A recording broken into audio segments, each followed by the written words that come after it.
When The Last of Us was first announced, I was skeptical. Was this going to be yet another tale feeding off of cliché zombie consumerism by pitting a dejected band of human survivors against an endless mob of opaque, infected, cannibalistic creatures? It turns out not. My uncertainty turned to intrigue when award after award started to drop for the title, and I realized that I was the only one of my friends not playing it. So I grabbed a copy, and I started playing the game, and I was hooked. From the Austin escape to the Boston remains to careening through Colorado and trekking to Salt Lake City, The Last of Us mixed masterful, emotional, cinematic narratives with gripping, terrifying gameplay, which penetrated my heart and threatened to rip my soul out of my body and eat it. I really, really want to believe in the Fireflies.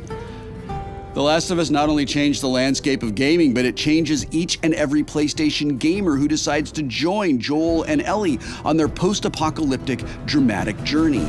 And now, the same studio that brought The Last of Us to the rest of us is employing their Naughty Dog swag to continue their storied and award-winning work on the iconic and adventure-filled Uncharted franchise. Obsession-driven, treasure-seeking, sacrifice-ridden, quip-given Nathan Drake is coming out of retirement for somewhat of a personal journey in pursuit of a historical conspiracy behind a fabled pirate treasure. Uncharted 4: A Thief's End looks like it might just be Nathan Drake's most fascinating adventure yet. On this episode of Conversations with Creators, I will sit down and discuss these two gaming masterpieces with Evan Wells, co-president of Naughty Dog, Neil Druckmann, Naughty Dog's creative director, Bruce Straley, game director, and co-lead game designer Anthony Newman.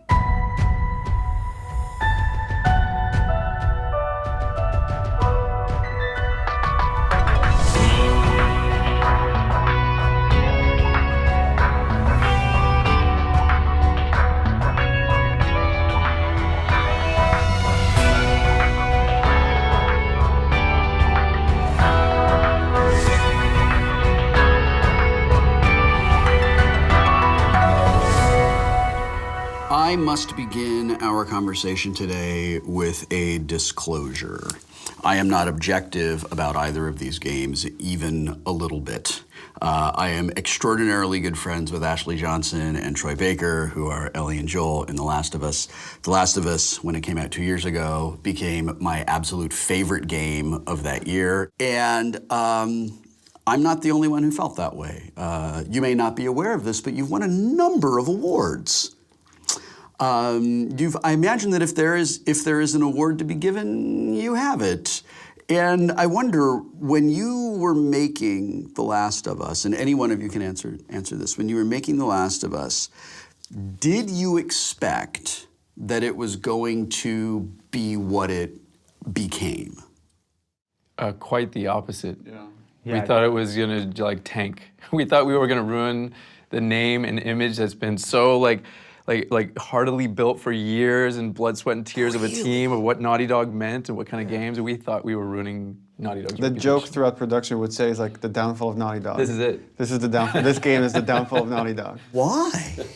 What about it? Specifically, like a big part of it was on the mechanical side. I thought we'll be lucky to scrape by with like an 85 Metacritic, like 82 Metacritic or something, just because like it wasn't gelling, like it wasn't coming together, you know? So it was really like kind of a set of like really lucky breaks in terms of gameplay decisions we made that really kind of made everything fall into place and turned it into a fun game.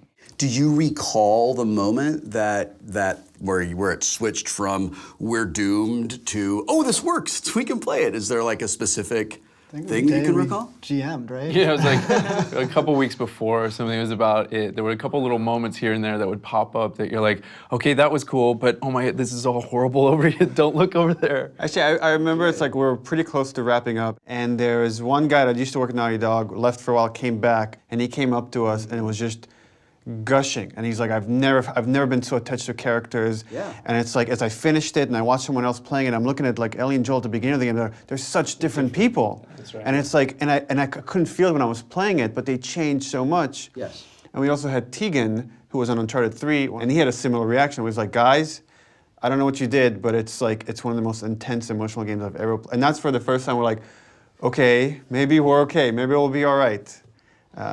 Yeah, because I wasn't just invested in like my character. I wasn't invested in just staying alive and like getting to the next checkpoint. But it was so important to me to like maintain the relationship and like take care of that. Was that baked into the story structure from the beginning? Did you want the players to feel like that? I mean, was that... When these guys came to Christoph and me with the pitch for the game, that was the core of the idea. It was, we are going to make a game that is building a relationship across the entire experience. That Yeah. we've done it in the past where it's just a mission or two, but we want to build this relationship across the whole game and see what kind of game that would be like. And that's what we made. The most kind of intense love you can have is between a parent and a child. Yes. And it just comes natural. There's something biological that just happens. We're like, how close can we come to that through this game? So at the start of the game, these two characters barely know each other, don't even like each other. Mm-hmm. And by the end of it, they have the most intense love where they're willing to make the most ultimate sacrifices to rescue one another. One of the like incredibly realistic parts of that is the melee combat that you worked on. And I thought that you captured in like disconcerting detail and reality the struggle to survive in that environment. From things like, I remember going through entire levels and just thinking, I'm screwed. I have 2 arrows and 4 bullets. There's no way I get through here. A big part of creating this relationship between the two of them and forging that over the course of the game is putting the two characters under a lot of pressure, you know? And so like a lot of the game mechanics are designed around this feeling of a very grounded sense of threat that's coming at you in the world. So part of that is, like you say, like how we hand out resources, how many bullets you get, how many crafting items you get. But we really wanted every encounter with, you know, as many as just a couple of guys to feel like a threat, you know, and because of that, that really makes the relationship between these two characters a lot stronger. And we also put in a lot of mechanics where the two characters help each other. Like Ellie can rescue you, you have to rescue her from like being attacked by an infected or something. And so in that way, in kind of like a generative way through the gameplay, we were able to like continually just reinforce that relationship. So I asked Ashley after I'd played the game, and Ashley and I played role-playing games together, and I asked her like, how much time did you spend like kind of in Ellie's body? She's like, a lot, because we did so much of it mocap. And Ashley told me that it was exhausting the way that performing is emotionally exhausting, to be moving around. And were you able to do more with your characters because you had actors who were actually embodying these characters? Or is that kind of like in the script from the beginning and you're like, actors do your jobs, just interpret it? Well, the script is written in kind of a different way than film or sometimes even TV is. We have the whole outline. We know what the structure is, where we're going with the story, with the themes and the characters, but we write as we go. Mm-hmm. So as a level is being designed and built, we'll write the scripts for that sequence. And so much of figuring out those characters, like especially those first few scenes we did with Joel and Ellie, it was Ashley and Troy that really brought them to life. And in bringing them to life, they kind of answered a bunch of questions, made some significant choices about those characters, and that as we're trying them out on the stage, we will switch the scenes up. We will change them based on the choices the actors are making. Do you have a rough idea of how many hours you were in like mocap production for what we actually got to see in the game? Oh, I don't know. I mean, of shoot days, it's probably more than 2 months, right? I mean, wow. And that's maybe just for the cinematics. That's not even counting the stunts and the in-game. Yeah. So it's exceeds what you would expect from like a big summer blockbuster motion picture. Like, I mean, usually you're in production on that for 3, maybe 4 months.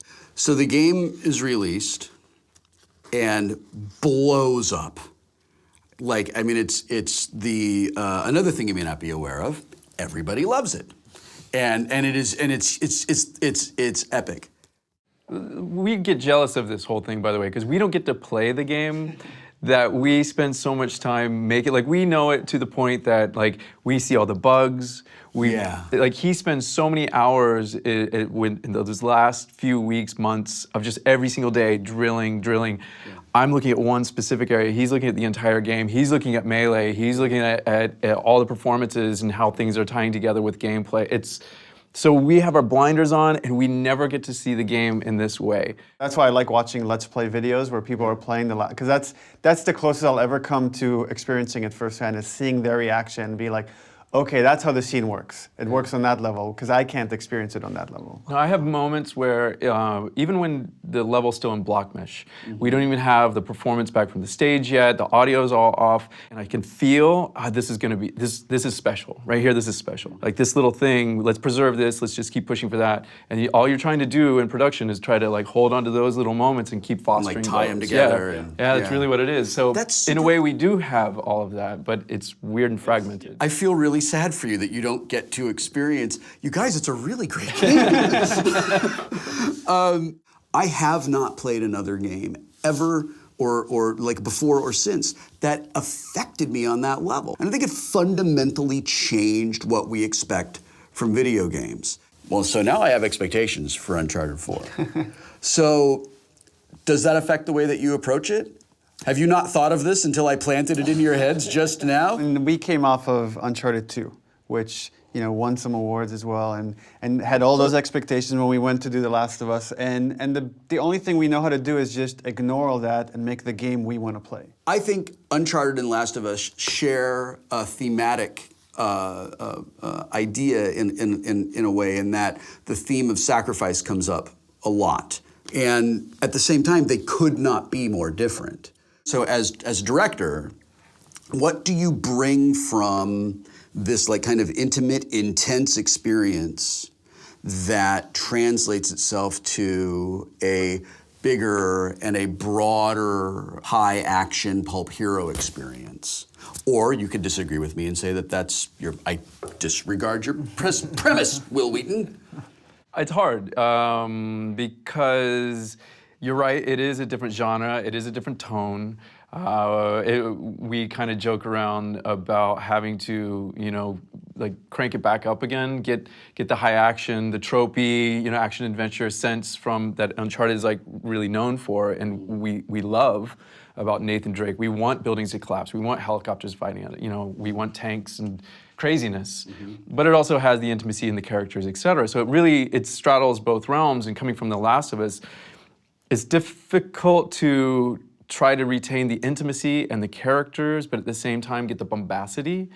And it's also difficult to look at a team and how the team has evolved over time, to go like, oh, we now get what The Last of Us does, let's put that into Uncharted, but it doesn't quite work. And we had the opposite problem on The Last of Us, coming off Uncharted and trying to say, okay, this is going to be this really small, and it's going to have set pieces, but they're intimate set pieces. Yeah. And that was a long transition to get the team to say, it's okay to think on a smaller scale. And we finally did it, and they fully embraced it. And then it's like, okay, everything you learned in The Last of Us, forget that. We got to go big again. We got to go with it. But the other thing we're trying to bring to Uncharted is to really find the humanity with these characters. Like you mentioned obsession and sacrifices. There is something with Nathan Drake and the people he's related to that there is a cost. There's a cost on going on these adventures. So straddling that tone and trying to find the right space for it, where it's still pulpy, it's still fun, it still has a charm, but there's still a reality to these characters. There's still the intensity of that relationship. You can choose not to answer this. There is a fan theory that I subscribe to that I actually think is really terrific, which says that The Last of Us and Uncharted take place in the same world, and that you've heard this, and that the virus that spreads in The Last of Us actually originated in Uncharted, and everyone from Uncharted is dead. Would you like the El Dorado virus? That's the one. Yeah. Would you be willing to comment on that? Anthony, I think you were responsible for that newspaper clipping in Rusty Pelican, right? Yeah, that was my thing. So the funny story there, I don't know how many people know the story, but basically it was towards the end of Uncharted 3, and I was actually the designer on the pub brawl level. And I asked Neil if it was okay, so it's really all Neil's fault. if we put like a little hint at The Last of Us in the pub, like on a newspaper or something. Yeah. And so finally we kind of all forgot the about thought it. was The Last of Us would be announced by the time Uncharted 3 came out. Yes. And then we pushed the announce of The Last of Us until after Uncharted 3 comes out, and we forgot about this newspaper clipping that was still in the game. So we have all this like these hints going out about The Last of Us, and we're about to announce it, like we're a week away, and then somebody finds a newspaper clipping and makes the connection. And we're like in some 2-hour meeting, and I get a text from one of the designers, and it's like, cat arrow bag. It's like cat arrow bag. And I show it to Evan, and his eyes just go wide, and we have like 10 more minutes in this meeting, and we're just like sweating. And I come out and I see almost every person is on NeoGAF reading this thread about this thing, and I come to the design pod where Anthony jumps out of his seat. He's like, I just want to say, you told me it was okay. But the great thing is, like, we had just released Uncharted 3, so no one thought we were making another game. So they're like, oh, Naughty Dog must be helping Sony Santa Monica.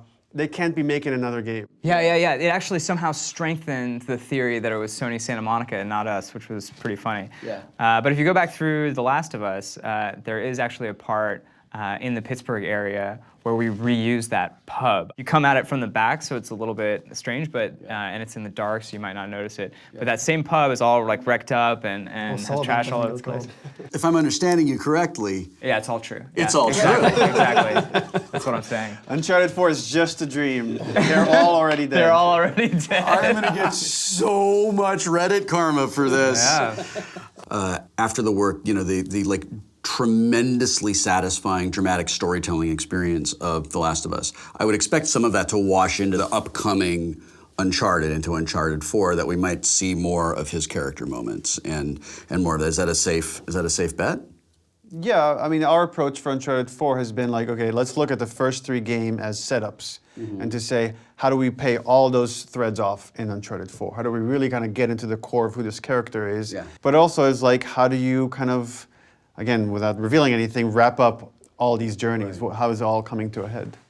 There's a moment in one of the Uncharteds where just like looking at stuff, and I don't want to move because it's so beautiful, and I don't want to trigger what the next action is going to be.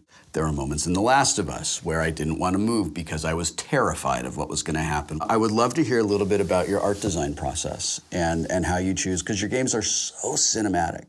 A lot of it starts with, again, the story. A lot of it's motivated from what game mechanics fit to what environments you're going to go through. I mean, kind of like old school games where you had levels, the snow level, the lava level, the ice, you know, like. Yeah. And quite honestly, we want to kind of show off what our artists can do at Naughty Dog. So starting with the story, it goes like, well, we kick around ideas like, where can we go? What is this? What does the tone of the world even provide? What can we do in The Last? Where's possible?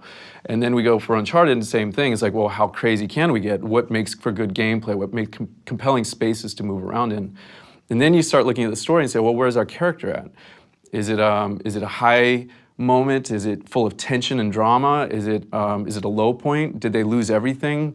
Did we strip them away in their character? So now they're at this point, a turning point in the story where you're like, okay, how do we emphasize all of that? How do we parallel those feelings inside of the art design? We'll also let tech kind of drive us sometimes too. Like we'll say, what is a real challenge for our programmers to render? Like, you know, on Uncharted 2, we were like going to tackle snow and ice, and then 3, we were going for the desert look, and so sand and the way it moves is very challenging. And with 4, we were going back to the jungle because we have the PlayStation 4 to just really push a lot more polygons and just have massive density. So oftentimes tech will help influence that as well. And there's a lot of like independent people who are all kind of pushing their own goals, you know. So we have a guy, he's one of our cinematic animators, and he has this really strong film background where he makes like short films that are in all these competitions and stuff like that. And so he came in and just kind of independently said, like, I really want us to change how we do cameras, like across the board. So he brought this kind of like cinematic literacy into our technical process, you know. And I think it's because of our culture where we really encourage everyone to like bring what they have to the table. There is, especially in the Uncharted series, there is this like, I am inside a film. Do you find yourselves ever having to pull back from like, that's just we can't do that, that's ridiculous? We'll constantly ask ourselves, have we lost the characters? Like once something gets too big and you're more focusing on how ridiculous it is and like, I don't buy this anymore. Like I'm losing the thread. I'm losing the threat. Then we'll talk about, okay, what is it about the sequence that's evoking that feeling? The funny thing is, it's actually easy to create those bombastic. The ideas are easy. Yeah. It's trying to fit them into where we're at in the story, what our character capabilities are. You know, what even equipment, where our mechanic ramping over the course of the game. Like, am I really dexterous with it? You know, am I adroit with my rope, or am I just training it? So that affects like what kind of set piece you're going to do. If you can reflect those kind of mechanic training with the set piece, even like that's even better. So where the character's at. And then like the 50-foot rock creature I wanted to get in Uncharted 1, it just didn't fit. I really thought that would be cool. I don't know why nobody went for the 50-foot rock creature. And jetpacks. Jetpacks are always cool. I can tell you, Jetpacks, come on. probably the best way to defeat a 50-foot rock creature is by wearing a jetpack. Jetpacks, hello. Yeah. Yeah, come on. Just get around behind it. Hello. Is there a tension? Is there a creative tension between storytelling and, but this would be so awesome? Oh yeah, like, and that all the time. Of course. Yeah. Especially on The Last of Us, with like it was a constant conversation. We would like, how far do we push this infection? We at one point we even said, is there even like do we have infected? Like, what if we lost all them together and it's just there's a disease that kills people to keep it grounded? But yeah, it's a constant back and forth conversation. You want somebody that argues for something. You want somebody that's like invested and wants to make it better. No, I want to make that. Okay, cool. Let's figure this out. And, you know, that's awesome to have those people. Those conversations, those arguments always result in it being better. Every always. time. Yeah. And like Anthony was saying, as part of our culture at Naughty Dog, you get that from everywhere. I mean, if something sucks, you're going to hear it, and from many people. You know, a theme that emerges over and over again as I do these conversations is that you just want to keep making it better. Is there ever a moment where you can allow yourself, even if it's literally just for a moment, to feel proud of a thing? Just be like, all right, great. I mean, I feel pride for the team all the time. Like when I am playing the game at the end and seeing it come together, and you can just really appreciate the hard work that I always put into it, and it's the genius of just every different discipline and how they've all created this amazing experience. So yeah, I feel pride for the team all the time. Everybody's got their blinders on. You don't know what the person right next to you is working on sometimes. So to play the final product and then see, oh my God, this is so cool. There's so many people involved in this, and like what Particles did, what programming did, what the guy next to me did. It's amazing. It's really a beautiful concert that came together. So let's go all the way back to Uncharted 2. How do you feel being part of the game that ruined movies forever? Movies are never going away. Come on, your friend who is that's paranoia, man. No, I mean, video games are what video games are, movies are what they'll both do what they do amazing, you know, and we'll keep, the thing about video games is we're still young and we're still growing, and, you know, there's infinite amount of stories and there's a bunch of different mechanics that we can play with, so there's a wealth of there's a bunch of mining to do as far as the types of games yet to be made. So, I don't know, games are still evolving, but movies are safe. The thing that we've, I guess, gained confidence in is that games can be at least as strong as film or TV or these other mediums that have proven that they could tell emotional stories. It's just we do it in a different way. That is all. I do believe, though, I don't know, we haven't talked about this in a while, but it's like that, I do believe that the games have more investment. I'm sitting there with the controller in my hand and I am participating. Right. And the active nature of that means that I'm gonna have a different reaction in the moment when the building is collapsing or when I'm running from something, or when somebody who for a while we've been trying to create this character that's incapable and learning something, and then all of a sudden you give them that ability and they helped you on the stick, they're in the game and they do something and they shyly go like, did that work? And your protagonist character says like, that was awesome, and that's how you're feeling, and we try to match or parallel the player's feelings so closely with what's happening on the stick so often that if we can get that moment where you're thinking the same thing that happens in the game, that's beautiful. That little moment is all we're trying to really do with our character-driven games. There's like the moment in The Last of Us, spoiler alert, when you think Joel's dead and you're playing as Ellie and you push the stick forward and you're now controlling Ellie, and you're like, oh my God, I'm Ellie. You can't recreate that moment in any other medium. That moment can only exist in video games. Right. I love the moment, by the way, when I've been boosting Ellie forever, and then all of a sudden I get boosted as Ellie, And I sat there for a second, I looked back down, and there's David, you know, and it's just like, this is awesome. Like, this felt great. This is what like, it is on the other side. Yeah, of the it's like boost, everything's flipped because my brain has been built to, and it's all about building those rhythms so that we can tweak them, you know, subvert that idea. And we try to do the same thing with our storytelling with characters, but then if we can get it on the stick and make you feel that way that the characters are feeling at that moment, your heart cracks open a little bit more with video games. But man, is it hard to get that. It is so difficult to capture those and there's moments. no blueprint. It's like That's actually very surprising for me to hear that it is that hard, and I guess it's because developers make it look easy to elicit an emotional response, and not just a emotional response, but the emotional response that's right for that moment from a player. Because I would imagine as a player, I'm invested in this, and that moment's going to pay off for me. The thing that makes it so challenging is how to get that story across to you and keep you on the stick. Because if we take you out of it too much, you start losing that investment, you know? Right. So we want to deliver that emotional payoff, but do it in a way that's really graceful, where like you always feel like you're in control when you want to be, and we only take control away like when we have to. Or when it's an ally, how do you make systems feel like a personality? How do we fool you? How do we make you think like, I'm here with another person and this person is reacting to what I'm doing, and it's all these crazy intricate system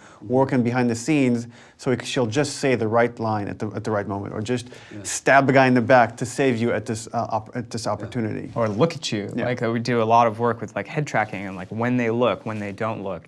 Like as she's standing there, like not doing anything, does she gesture? Does she like clean her knife off and stuff? There's like all kinds of like little touches to bring those characters to life. But again, we have to do it in such a way that as you're shooting infected or running around, like those systems can trade off like really seamlessly. You know? Do you work at all with psychologists to get that kind of emotional, like to find out how that's going to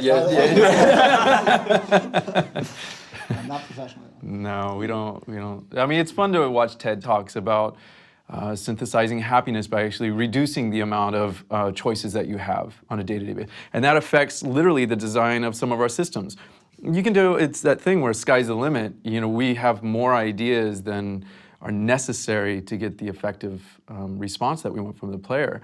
So trying to choose the ones that are going to get the biggest bang for the buck and reducing it down so that you as the player don't get overwhelmed. So there's a lot of science involved, but it's not necessarily extracted, or we don't have relationships with people that help us with that. We just try to be mindful. Like we'll go to seminars about like a storytelling seminar, or we'll go, if we could pick some cinematographer's brain about why they applied certain shots to certain scenes, or what emotion are they trying to evoke. We're constantly asking those questions. How could you take these theories that work in these other mediums and apply it to our medium?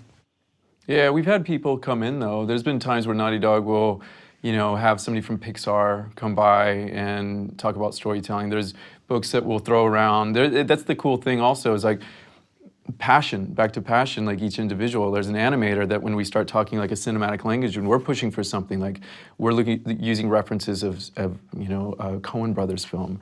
And so we're studying, breaking down what Roger Deakins is doing so we can actually have that language in studio. It's also interesting when we meet, like we met one of the writers for Breaking Bad, who was a big fan of The Last of Us, and we brought her in and just kind of picked her brain about how their writer's room work, what's their process, and yeah, there's a ton you can learn from other successful people. So Naughty Dog has this reputation, well-deserved, I think, for historically creating gaming experiences that really resonate with players. When you set out to do this, like when it's like, all right, we're making games, it seems like a choice was made that games were going to be made that were narratively compelling, that had an emotional impact on players. When was that decision made, and if so, when?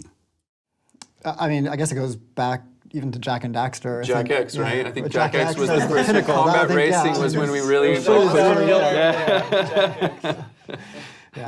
No, I think we just sort of saw that video games, like Neil was saying, could be as good a storytelling medium as any other, and you know, we started to learn the techniques, I guess, back on the PlayStation 2 with Jak and Daxter. We initially thought maybe it would be jarring for our protagonist to even speak because we thought the player wanted to insert themselves in the character. We learned that was a big failure, and Jack 2 introduced the voice for him. But even had a sidekick character, so we'd have the partner, and you could have the banter as you went through the game, and they could talk and share the experience together. So I think we just started building from there, and then I think when we got to PlayStation 3 and introduced the Uncharted franchise, I really felt the technology was finally there to tell a compelling story set in the real world and with human characters, and we could actually finally start to get expressions and emotions from our character models and have acting occur between lines of dialogue where you're sensing, somebody's expression in their face or their eye movement. And so now on the PlayStation 4, the technology is letting us go even further still. Yeah, even Jack 1, we pushed for, the tech allowed us to do the first contiguous, contiguously strung together world, that you could move and roam around, like from the jungle over to the beach and to the village, and from that very, very first village that you start with. And if you look at it, Uncharted is kind of the same. At some point in Uncharted, we always get you into this contiguous, just like you're on this train, you're just gonna go. Mm-hmm. And so from moment to moment, it's just like you're on this adventure, and there's no stopping or pausing, and you're just gonna. It's kind of like a throwback to Jak and Daxter, as well as the characters and everything Nevin's talking about. Like, building worlds instead of discrete levels. In Crash we had the warp room, and you'd go to levels. But on Jak we said, okay, we want to build a world, a real environment. If there's a building, you can go inside it. And if there's a mountain, you can walk to it. And so I think we extended that. Didn't Daxter get one of those awards for best characters or something like that? People love Daxter. People love Uncharted 4 is going to let you take advantage of this terrific next-gen chipset, and the gaming industry has changed so much, and what we can do with our systems has changed so much. Do you feel like hinting at all about what we're gonna see, like how you might be taking advantage of some of the new capabilities we have, maybe deeper environments? Do you plan to do anything with sound design or? The game's going to be really good. Really? Just overall, I think we're going to use the power of the PS4 to make it better, I think. Seriously, do you find that you can do you have more narrative discretion just because you have more to work with in the guts of the machine, I guess is what I'm saying? I think that's for sure true. One thing that we tried to do with The Last of Us, and it was really challenging because we pushed the memory of the PS3 to the limit, was have more open environments. We really wanted to give more player choice, a greater sense of freedom and kind of exploration in these levels. And that's something that's even better for Uncharted with Nathan Drake's incredible moveset and navigation and stuff. So one thing that we're definitely doing is we're opening it up a lot more, and the memory of the PS4 is really definitely allowing us to do that. Another thing that's super exciting is the fidelity of the characters is just going crazy now. We're actually doing real-time cutscenes in Uncharted 4, which is kind of like a new step for us. Wow. Yeah. So everything in the game, you're not going to see those black bars that we used to have in between gameplay and cutscenes, and that's going to let us be so much more expressive and really get that seamlessness between the storytelling and the gameplay, which we already do, I think, very well, but it's going to really allow us to take it to that next level. And also what that means is that that super great looking Nathan Drake that's in all the cutscenes, that's going to be the guy that you have the whole time, and the lighting model is nearly identical, and so all of that emotion that you get across in the cutscenes you'll have just in gameplay all the time. Will I still have birds to tell me that I'm going the right way? The yellow is follow the yellow everything. Because my wife doesn't understand why every time we're out walking our dogs, if we walk past them, birds get out of the way. I'm like, oh, good, we're going the right way. Yeah, on the right track. We're on the right track. I have those same moments that I was describing earlier with The Last of Us now. Walking around talking to different designers, and you have those moments with Neil and Story, and moments are starting to percolate. Yeah. Where, early on it was more like, how the hell are we going to do this? And now it's to the point that we're getting levels strung together with story together. Everything's starting to come together. Art's coming in, audio's, and everything's coming together. And there's those moments that are starting. They're percolating. Yeah. So all I can say is for myself it's starting to be a game that I want to play. It's one of those, and when we talk about like, that's gonna be, oh man, that's gonna be a really special moment right there. There's a lot of stuff that's really fresh and new, but still feels like a logical continuation of the Uncharted Feels like Uncharted. formula. Yeah, it really feels it's like home. Yeah. It's like this is good, but better. There's all these techniques that we picked up doing The Last of Us that we're able to bring over now, like the way people can gesture while walking around. You know, a lot of stuff that we can do to make things more seamless. A lot of stuff in how our guns work. You know, everything down to like stuff as mechanical as aiming and the way climbing works and the way some of our animations blend together. And so yeah, a lot of it, like Bruce is saying, feels like Uncharted, but just like stepped up another notch. Yeah, like every project has like a crazy goal, right? With The Last of Us is like the relationship between these two characters. Can we earn that? With Left Behind, it was like showing the relationship between Ellie and Riley. Can we earn that? And here it's like telling the closing chapter of Nathan Drake's story. Is like I really feel like we're finally earning that. And like as you're seeing all the pieces come together, it's like that's really important for us. It means a lot to me as a fan of your games to hear you say we need to earn that. I feel like it's so common for creative people to kind of get disconnected from the audience because you're so busy in the thing that you can lose that sense of like we really need to earn this moment. And nothing drives me crazier than a set piece in something and they clearly haven't earned it. I'm like, why did you do that? Like, come on. Well, the thing is, we're all really big fans of our own games. Like, we all love Nathan Drake, and we kind of want to do right by him. And if it's like the closing chapter of his adventures, like that is really meaningful for us as well, you know. And we really want to do right by him and do right by the franchise. Yeah, because we're fans. I mean, we play those games, and we're fans of that character and that world and what that franchise brought to us. We want to be proud, and we want the team to be proud. I mean, it's all that stuff is all imbued in, you know, our perfectionism, all that stuff. It's like, yeah, we have to earn it. Plus, Nolan North is really violent, so we have to... I've heard that, boy. Well, listen, I am super excited to go and I'm going to go do an Uncharted replay as I get ready to finish out Nathan Drake's story. And I would wish you success. You clearly don't need it. Thank you for spending some time with me today, and I wish you the best of luck in whatever it is you choose to do next. Build that world. All right. Yeah. Thanks, Will. Yeah, Thanks, Will. It's fun. What did you learn from this?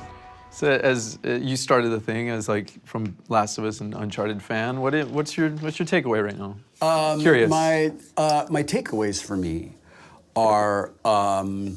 I wasn't sophisticated enough as a creator until like maybe 10 years ago to kind of put it all together that like what I love about your games is they're all grounded in a reality in some way that I really care about, you know. I think I'm that kind of gamer, you know, like as I get closer to resolving the main storyline, it's like I don't want to turn the last page. I don't want it to be over. This is for the players.